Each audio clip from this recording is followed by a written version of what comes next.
So this is a Oxer bounce exercise that I use regularly for lots of different horses of all different levels, often the day before a competition. It's a way of really making the horse think about what it's doing with its feet.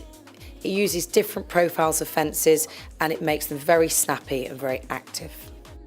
So this exercise I've set up here is on a straight, and it's a bounce with 3.2 metres apart. I've used cavalettes, but you can use any other types of fences. Then we've got 2 non-jumping strides to an Oxer. It's a square Oxer. I always use square because the horse has to think about the front and the back rail. It doesn't need to be big, but you need to think about the profile of the fence to help the profile of the jump. And then the same distance out, which is 10 metres, to another bounce on 3.2 metres. So this exercise can be used from both directions. So here we look at the rider's position for this exercise. She's riding a young horse, so it's massively important, as always, to have a good secure lower leg, a really good driving seat there, and a good eyesight.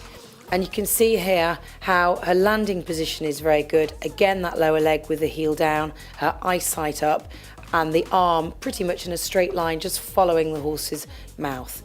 And again, here you can see how the cavalettes really come into effect because they make the horse's hind leg work like a piston. So it has a really good springboard effect, which helps with the canter for jumping.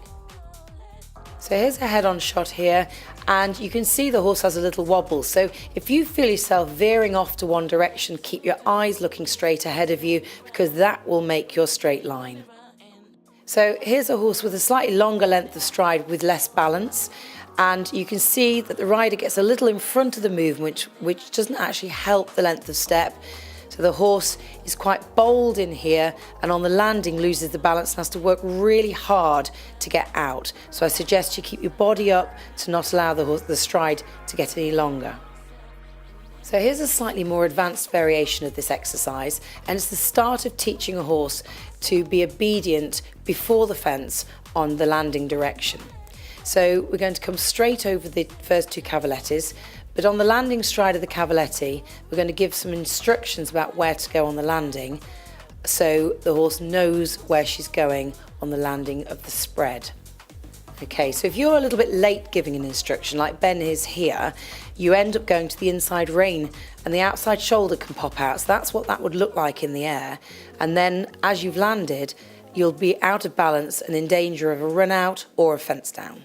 And this would be a little bit more correct, giving the little horse an instruction before she takes off, so then she lands knowing where she's going and it won't put any undue strain onto the limbs, and also she's a lot more imbalanced. From the side profile you can see here as Ben and you would do, open the inside rein to give a really good instruction of where you're going on the landing so the horse knows. And this is just what it would look like in the air from a late instruction on the left to an early instruction on the right, and you can see the difference in where the shoulder is, the outside shoulder. So the main points to be aware of here is making sure that the horse is following your eye, whether you're on a straight line or whether you're on the turning line, and giving instructions in plenty of time. Make sure you always finish off the line properly because your landing is the next fence.